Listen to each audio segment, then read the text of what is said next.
Assalamualaikum warahmatullahi wabarakatuh. Sebelumnya perkenalkan nama saya Farel Ahmad Riswara, NIM G0012517 dari kelompok A7. Di sini saya izin untuk menjelaskan terkait anatomi truncus encephalus nervi cranialis circulus arteriosus Wilisi. Jadi langsung saja. Nah, kita masuk ke laporan pertamanya. Nah, jadi Pak Harjo, yaitu seorang pria berusia 68 tahun, kan dia datang ke dokter. Dia ada keluhan bahwa gerakan tubuh yang makin lambat, kaku pada otot, dan tangan kanannya itu sering getar sendiri saat lagi santai, resting tremor. Nah, dokter itu mendiagnosis si Pak Harjo ini dia menderita penyakit Parkinson, yaitu penyakit yang neurodegeneratif yang merusak pusat kendali gerak motorik di otak. Nah, pertanyaannya, penyakit Parkinson itu kan jadi ada 3 pertanyaan nih. Yang pertama, penyakit Parkinson itu berkaitan erat dengan kerusakan substansia nigra. Jelaskan letak anatomis dari substansia nigra. Yang kedua, substansia nigra itu adalah bagian dari sistem ganglia basalis. Jelaskan struktur anatomi apa saja yang menyusun ganglia basalis.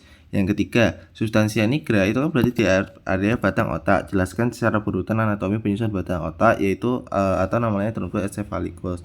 Nah, sebenarnya untuk kita menjawab laporan satu ini, untuk nomor 1 nanti kan sudah ada di nomor 3. Jadi untuk pertama-tama kita akan menjawab nomor 2 dulu. Jadi jelaskan struktur anatomi apa saja yang menyusun ganglia basalis. Nah, ganglia basalis itu kan dia kelompok substansia nigra nukleus yang terletak di central hemispherium cerebri atau di antara talamus dengan substansia alba hemispherium cerebri. Nah, dia itu tersusun atas apa sih? Jadi tersusun tuh atas nukleus caudatus, yang mana nukleus caudatus ini berbentuk lengkung dengan kaput di ujung anterior dan mengecil di posterior sebagai cauda.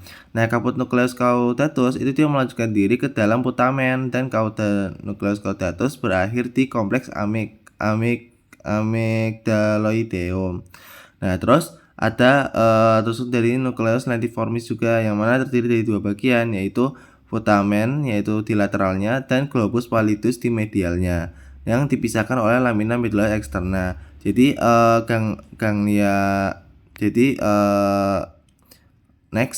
terus ada corpus nucleus amygdaloideum, yaitu nanti berhubungan dengan sistem limbik, berhubungan erat dengan uncus pada gyrus hippocampus. Terus ada claustrum itu lamina grigia tipis di antara putamen dan insula. Nah, maksud saya tadi, jadi ganglia basalis itu kan nanti terdiri dari beberapa hal. Nah, dia terdiri dari nukleus caudatus, putamen, sama globus pallidus, yang mana itu masing-masing itu merupakan suatu bagian dari bagian lainnya. Nah, ini kurang lebih gambarnya. Oke, next. Jadi kan untuk menjawab nomor 3 yang itu juga ada jawaban dari nomor 1, itu kita akan belajar mengenai ini ya, truncus cerebri. Nah, yang harus kita ketahui secara umum dulu, nanti kalau secara urutan dari atas ke bawah itu nanti nanti ada truncus cerebri, terus di belakangnya ada cerebellum, terus nanti dari truncus cerebri ke bawahnya nanti ada medulla spinalis. Next. Nah, truncus cerebri itu kan dibagi jadi 3. Ada mesencephalon, pons faroli, dan juga medulla oblongata, yang mana masing-masing itu dibagi jadi 3. Mesencephalon itu dibagi jadi pedunculus cerebri, aqueductus mesencephali, dan tectum mesencephali. Sedangkan untuk pons faroli itu dia dibagi jadi 2, pars basilaris dan pars tegmentalis. Nah, medulla oblongata dibagi jadi 2, ada yang struktur atau aspek eksterna dan struktur atau aspek interna. Nah, next kita ke bagian truncus cerebri. Nah, bagian truncus cerebri ini nanti ya tadi yang sudah saya jelaskan. Next. Nah, kita masuk ke mesencephalon. Nah, kalau dilihat mesencephalon itu dia strukturnya seperti Mickey Mouse. Nah, nih. Yang mana dia ada bulatan di telinga. Terus ya muka Mickey Mouse. Next. Oke, jadi di pedunculus cerebri ini kita akan belajar beberapa struktur ya. Yang pertama untuk kerus cerebrinya. Kerus cerebri itu kan dia mengandung serabut descendant fibrae corticopotinus, fibrae parietopotinus, fibrae corticobularis medialis et lateralis, fibrae continonuclearis, dan fibrae corticospinalis, yang mana 1/5-nya itu Fibriae temporopontinus, terus ada Fibriae parietopontinus dan Fibriae corticobulbaris lateralis. Terus untuk 3/5 medilateralnya itu ada Fibriae corticospinalis atau namanya Tractus piramidalis, dan 1/5-nya medialnya itu ada Fibriae corticopontinus, Fibriae corticobulbaris medialis. Terus ke tegmentum mesencephali. Nah, itu tuh dia struktur yang jelas yang ada pada tegmentum adalah nukleus rubber, yaitu rubber merah. Nah, nukleus ini pada potongan preparat itu dia segar, akan berwarna merah muda. Mengapa? Karena kandungan ferrumnya tinggi. Nah, selain itu pada bagian ini itu dia juga terdapat lemniscus lateralis yang tampak memasuki colicus inferior untuk jaras pendengaran. Nah, colicus inferior itu merupakan stasiun rela untuk jaras pendengaran menuju thalamus pada corpus geniculatum mediale. Terus ada substansia nigra. Nah, dia itu nukleus motorik yang besar dan terletak di antara tegmentum untuk pars posteriornya dan crus cerebri pars anteriornya. Nah, ini kalau kita lihat tadi ini ini crus cerebrinya, terus ini tegmentum mesencephalinya, substansia nigranya itu yang agak hitam gini, nih yang melengkung, yang pembatas telinganya. Nah, terus tadi juga buat tegmentum mesencephali tadi ini ya nukleus rubber, yaitu rubber merahnya. Ini kayak ada warna merah-merah gitu kalau tidak lihat. Nah, next lanjut ke substansia nigra tadi. Jadi kalau kita lihat kan substansia nigra kan berarti warnanya ini ya gelap ya. Nah, itu tuh kenapa sih? Itu karena pigmen melanin yang terkandung di badan sel saraf. Nah, jadi substansia nigra itu kan dia merupakan komponen penting pada sistem motorik ekstrapiramidal dan mempunyai hubungan dengan ganglia basalis. Nah, dia itu terdiri atas berapa pars apa aja sih? Dia ada pars compacta dan juga pars reticularis. Yang mana pars compacta ini neuronnya itu berpigmen neuromelanin. Nah, pigmen ini itu tuh hasil sampingan pembuatan dopamin. Yang mana dopamin itu buat apa? Buat lintasan dopaminergic nigrostriata. Terus kalau yang reticularis itu dia terletak di sebelah ventral pars compacta yang mana mengandung neuron yang tidak berpigmen. Nah, next fossa interpendicularis. Nah, fossa interpendicularis itu dataran di antara pedunculus cerebri yang ditembus fasa darah arterial centralis posteromedialis sehingga nanti akan membentuk daerah yang berlubang-lubang yang disebut sebagai substansia perforata posteriora. Nah, daerah ini juga bakal menjadi tempat keluarnya dari nervus 3 yang akan membentuk suatu alur yang disebut sulcus nervi oculomotori. Nah, terus ada aqueductus mesencephalic yang mana menghubungkan dari ventriculus tertius dan juga ventriculus quadratus nih. Yang tengah ini. Oke. Terus tadi buat fossa interpendicularis yang di atasnya. Oke. Terus yang terakhir yaitu tectum mesencephali. Tectum mesencephali itu bagian dorsal atau atap otak tengah yang terdiri dari dua pasang tonjolan yaitu colicus inferior dan colicus superior. Nah, keempat colicus ini juga disebut sebagai quadrigeminal body atau namanya tectum mesencephali. Nah, mereka itu merupakan apa sih? Merupakan pusat dari integrasi sensori motor visual.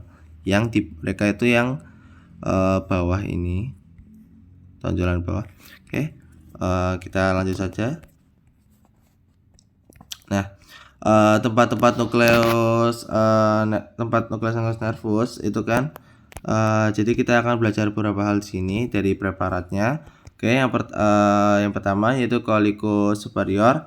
Dia berfungsi sebagai pusat refleks visual untuk misalnya untuk menggerakin mata, kepala secara otomatis ke arah cahaya atau objek yang bergerak.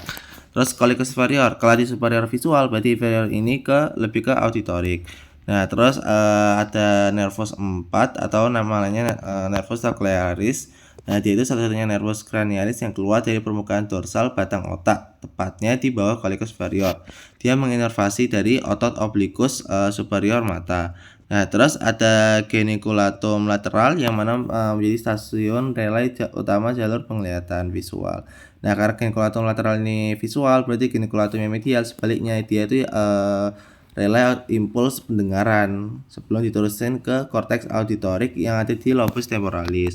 Terus ada brachydactyly colliculi superioris dan inferioris, yang mana keduanya juga kurang lebih sama, yaitu kalau colliculi superioris itu dia kubulus saraf saraf yang menghubungkan colliculus superior dan corpus geniculatum lateral. Nah, berarti kalau berhubungan dengan dua-duanya, dia membantu koordinasi gerakan mata dan kepala terhadap rangsangan visual. Sedangkan untuk inferioris itu dia menghubungkan dari si inferior dan corpus geniculatum medial. Nah, karena berhubungan dengan keduanya, dia membawa informasi auditorik yang menuju thalamus.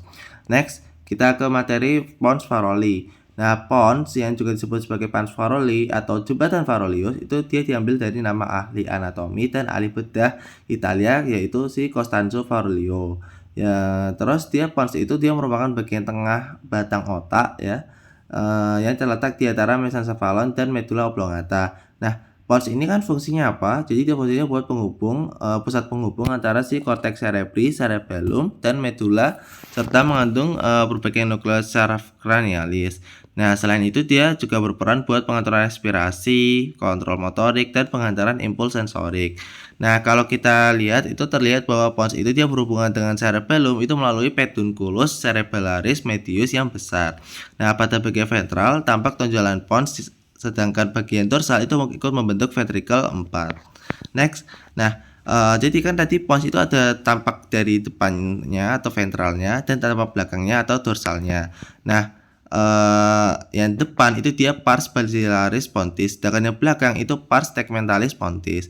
Nah, pars basilaris pontis itu dia merupakan bagian dengan bagian depan pons yang berisi, yaitu yang pertama ada nukleus pontisnya, ada tractus corticospinalnya, ada tractus corticobulbarnya, dan ada serabut pontocerebellarnya. Nah, fungsinya di sini pars basilaris itu buat jalur komunikasi antar si cerebellum dan juga cerebellum.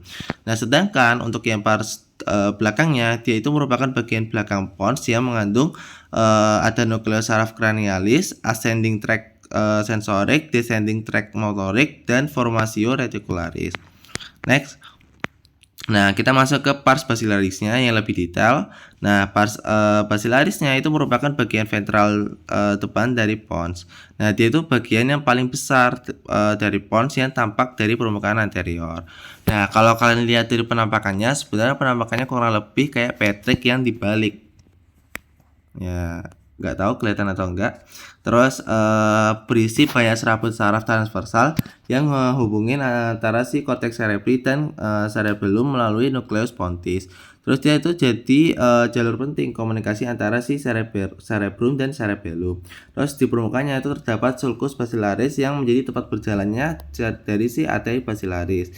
Nah, karena kita ngomong-ngomong soal sulcus basilaris tadi kan, nah sulcus Polpoponticus atau sulcus pontomedullaris ini yang merupakan batang antara pons dan medulla oblongata. Dari daerah ini keluar beberapa nervus cranialis, yaitu nervus 6 atau abducens, 7 atau facialis, dan 8 yaitu vestibulocochlearis. Nah, 5, sedangkan untuk nervus 5 yaitu trigeminus itu dia keluarnya dari sisi lateral pons. Nah, sulcus basilaris pontis, nah ini kita di sulcus tadi itu dia karena dia lekukan tuh pada permukaan anterior pons, yang karena dia lekukan ini dia fungsinya buat tepat berjalannya si arteri basilaris yang saya sebut tadi. Nah, terus ada juga struktur angulus pontocerebellaris. Dia itu sudut yang dibentuk oleh pons dan cerebellum, tempat yang penting secara klinis karena menjadi lokasi munculnya schwannoma vestibular. Nah, ini kurang lebih ini preparatnya. Oke. Next. Nah, kita kalau ini tadi kurang lebih juga sama.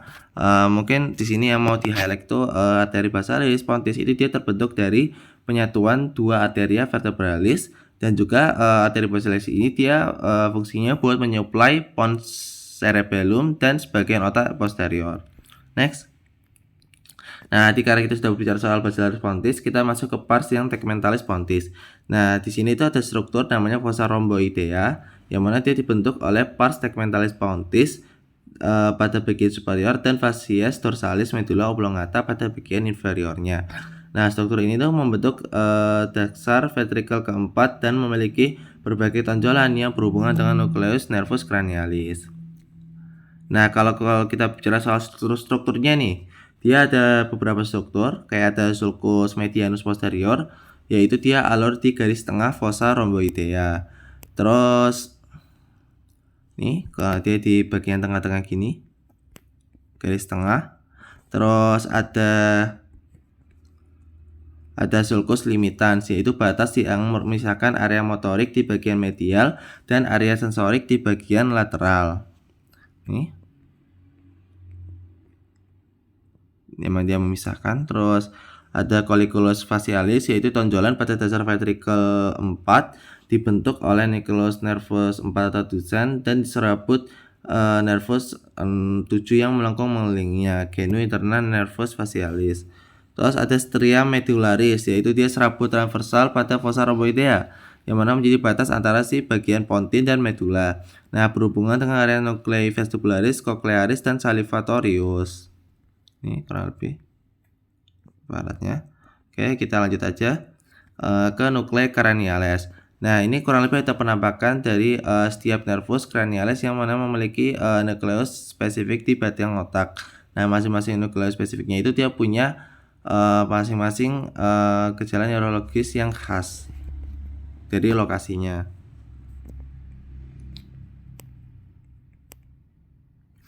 Next, kita masuk ke medula oblongata. Nah, medula oblongata itu dibagi jadi dua hal, yaitu ada aspek eksternal dan juga aspek internalnya. Nah, medula oblongata ini juga disebut sebagai melencephalon, yang mana bagian paling inferior dari batang otak yang menghubungkan pons dan medula spinalis. Nah, dia ini mengandung pusat vital kehidupan seperti kayak pengaturan pernafasan, denyut, jantung, dan tekanan darah. Nah, aspek eksternal atau superficialis tadi itu dia ada dibagi dua, bagian depan ventral dan belakang dorsal. Nah, buat kita ke bagian belakang dulu nih. Nah, bagian belakang tuh ada beberapa struktur. Yang pertama ada trigonum nervi hypoglossy. Dia itu berhubungan dengan nucleus nervi hypoglossy. Terus ada trigonum nervi vagi. Jadi dia berhubungan sama nucleus dorsalis nervi vagi. Nah, dia itu berperan dalam fungsi otonom. Terus ada tuberculum cuneatum, yang mana dia dibentuk oleh nucleus cuneatus. Ada tuberculum gracile, nah dibentuk oleh nucleus gracialis, dan ya kurang lebih seperti itu sama. Terus habis itu ada fasciculus cuneatus membawa sensasi somatosensorik dari ekstremitas atas. Ada fasciculus gracialis, dia membawa sensasi somatosensorik dari ekstremitas bawah. Kebalikan ya berarti ya, cuneatus sama gracilus. Terus ada sulcus medianus posterior, dia merupakan alur di garis tengah yang permukaan dorsal. Nah, kurang lebih seperti ini preparatnya ya. Next, ke nervus cranial yang keluar dari medula oblongata. Nah, sebenarnya kalau ini untuk pembahasannya kurang lebih seperti ini. Jadi pada medula oblongata itu dia keluar 4 nervus cranialis penting, yaitu nervus 9, yaitu glossopharyngeus, 10 vagus, 11 accessorius, dan 12 yaitu hypoglossus. Nah,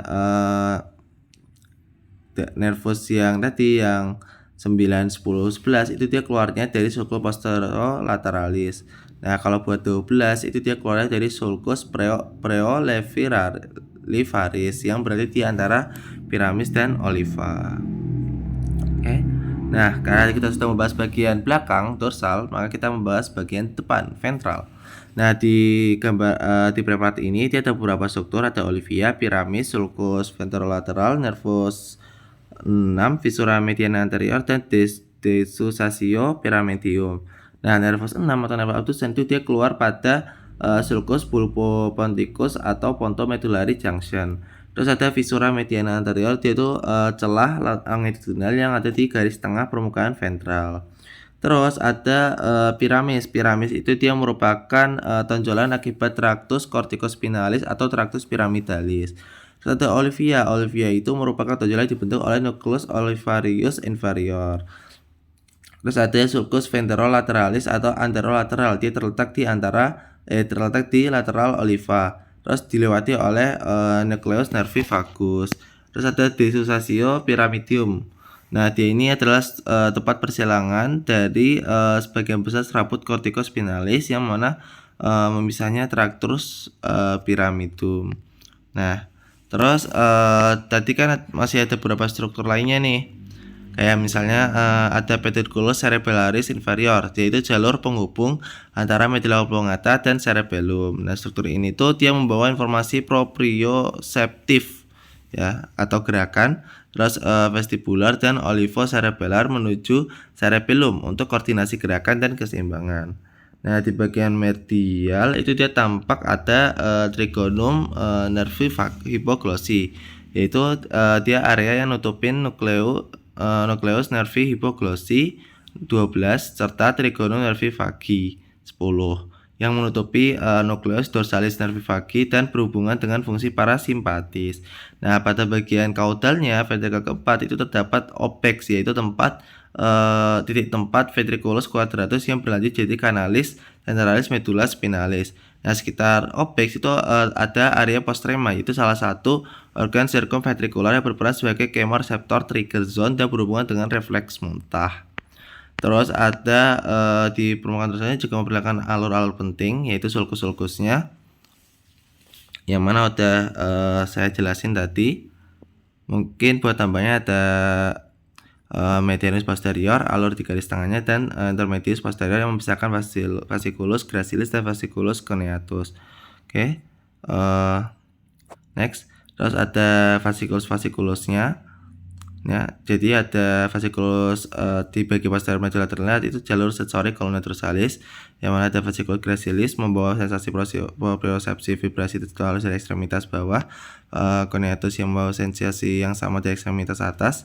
Terus ada kedua fasciculus nanti berakhir pada tuberculum, yaitu ada tuberculum gracil yang dibentuk oleh nucleus gracilis dan tuberculum carinatum dibentuk oleh nucleus coneatus. Nah, lateralnya itu kan ada funiculus lateralis medulla oblongatae yang berisi berbagai traktus ascendens dan descendens yang menghubungkan medulla dengan struktur sistem saraf pusat lainnya.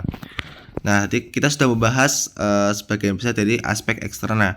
Sekarang kita akan membahas dari aspek internalnya. Jadi aspek internalnya ada beberapa struktur, yaitu nucleus tractus solitarius itu merupakan nucleus sensorik visceral utama yang ada di medulla oblongata. Nah, nucleus ini dia menerima impuls dari nervus facialis, yaitu 7, glossopharyngeus, 9, vagus, 10. Nah, fungsinya buat berkaitan dengan sensasi pengecapan, sensasi visceral dari organ dalam, serta refleks otonom seperti refleks kardiovaskular dan respirasi. Terus buat nukleus ambigusnya, dia itu nukleus motorik yang memberikan serabut ke nervus glossopharyngeus 9, vagus 10, dan sebagian accessorius 11. Nah, nukleus ini tuh berperan buat mengontrol otot-otot faring, laring, palatum, sehingga penting untuk proses penelan dan fonasi. Terus masih ada 3 struktur lainnya, yaitu dorsal nucleus of vagus nerve atau nucleus dorsalis nervi vagis, yang mana itu pusat parasimpatis dari nervus vagus. Nah, nukleus ini tuh dia ngirimin serabut parasimpatis ke berbagai organ toraks dan abdomen, kayak jantung, paru-paru, lambung, dan usus, sehingga nanti dia itu berperan buat pengaturan fungsi yang visceral. Ada hypoglossal nucleus, yaitu merupakan nukleus motorik dari nervus hypoglossus atau 12, yang mana dia buat mengontrol hampir seluruh otot intrinsik dan ekstrinsik lidah yang sehingga dia berperan penting buat artikulasi bicara dan proses menelan. Terus ada kompleks nukleus olivarius, dia kumpulan nukleus yang terletak di dalam olivia medulla oblongata. Nah, komponen utamanya apa? Komponen utamanya itu ada nukleus olivarius inferior yang merupakan nukleus terbesar dan paling menonjol. Terus kita kalau membahas soal nuclei truncus cerebri, sebenarnya secara umum itu nukleus itu dibagi jadi kelompok motorik yang terletak lebih medial dan kelompok sensorik terletak lebih lateral. Nah, pada kelompok motorik itu dia ada nukleus oculomotorius ya, dan nukleus Edinger-Westphal di mesencephalon yang berhubungan dengan nervus oculomotorius, nervus 3, dan nukleus cochlearis yang berhubungan dengan nervus cochlearis, yaitu nervus 4. Nah, di tingkat pons itu ada nucleus motorius trigemini, nucleus nervi facialis, dan nucleus nervi abducentis. Nah, sedangkan pada medulla oblongata tadi dia ada nucleus ambiguus dan nucleus dorsalis nervi vagi, nucleus hypoglossy, dan spinal accessory nucleus. Nah, sisi sensoriknya itu ada kelompok nucleus trigeminalis yang terdiri dari mesencephalic nucleus, shift sensory nucleus, dan spinal trigeminal nucleus yang menerima rangsangan sensorik dari wajah. Nah, selain itu terdapat nucleus vestibularis dan nucleus cochlearis yang berhubungan dengan fungsi keseimbangan dan pendengaran melalui nervus vestibulocochlearis, yaitu nervus 8. Terus di medulla oblongata itu juga ada nucleus thoracic solitarius yang menerima informasi sensorik visceral dan pengecapan dari nervus 7, 9, dan 10. Oke, untuk laporan 1 kurang lebih seperti tadi. Terus kalau kita masuk ke laporan 2, Pak Joko itu seorang pria 60 tahun yang mana tiba-tiba itu dia mengalami pusing berputar atau yang kita sebut sebagai vertigo yang sangat hebat. Terus ada penglihatan gata, diplopia, dan kesulitan buat nelen saat sedang makan siang. Nah, ia tuh juga ngerasain separuh badan kirinya tuh kayak ngedadak lemes. Terus sekeluarga itu ngediagnosis kalau Pak Joko itu dia mengalami stroke batang otak akibat adanya penyumbatan pada pembuluh darah. Nah, sekarang pertanyaannya ada 3. Yang pertama, jelasin sistem vaskularisasi circulus arteriosepilisi. Yang kedua, anatomi 3 bagian utama menyusun struktur anatomi batang otak. Yang ketiga itu ada gejala pada wajah dan mata Pak Joko. Itu kan tadi ada gangguan ya pada saraf kranialnya. Batang otak adalah tempat beradanya sebagian besar nukleus saraf kranial kan. Jadi jelasin nervus kranial apa saja sih, yaitu sebutin juga buat nomor, nama, dan fungsinya. Yang nukleus atau tempat keluarnya itu terletak di bagian pons, oke?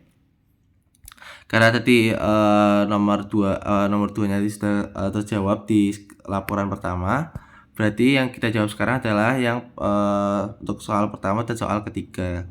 Nah, jadi kalau ngomong-ngomong soal circulus arteriosepilisi, nanti kita kan belum berbicara ini ya terkait vaskularisasi tadi ya pada tubuh cerebri. Jadi vaskularisasinya itu ya ini, yaitu circulus arteriosepilisi. Nah, dia itu di bagian inferior cerebri. Terus ada beberapa struktur kayak ada arteri carotis interna pada bagian anteriornya yang mana bercabang jadi cerebri anterior dan cerebri media. Terus ada 2 arteri vertebralis yaitu pada bagian posteriornya yang bersatu menjadi arteri basilaris yang memvaskularisasi truncus cerebri yang kemudian bercabang menjadi arteri cerebri posterior. Terus ada 2 arteri cerebri anterior yang dihubungkan oleh arteri communicans anterior. Terus ada arteri cerebri posterior dan arteri cerebri media dihubungkan oleh arteri communicans posterior. Nah, kurang lebih seperti ini ya preparatnya ya. Oke. Next, ke venanya. Venanya itu ada vena cerebri magna, sinus nanti yang dia mengalir ke sinus rectus, terus mengalir ke confluens sinum, mengalir ke sinus transversus, terus ke sinus sigmoideus, terus ke BSV-GI, terus ke vena jugularis interna. Next. Nah, tadi kalau kita berbicara soal nervus cranialis yang terkait nukleusnya, nah sebenarnya ini ada macam apa ya, ada tabel yang mana itu nunjukin nervus cranial ya, dia ada tempat keluarnya dan juga nama dan nomornya. Nah, tapi kan di sini kita mau berbicara soal terkait yang pons saja. Nah, sebenarnya buat pons ini ya, jadi ada 4 nervus cranial yang dia itu terletak di bagian pons. Jadi yang pertama ada nervus 5 atau nervus trigeminus. Dia itu fungsinya buat saraf gabungan yaitu motorik dan sensorik. Terus ada nervus 6 atau abducens yang mana dia fungsinya buat saraf motorik. Ada 7 atau nervus facialis fungsinya buat saraf gabungan, motorik, sensorik, dan otonom. Terus ada 8 yaitu nervus vestibulocochlear fungsinya buat saraf sensorik. Oke, terima kasih. Wassalamualaikum warahmatullahi wabarakatuh.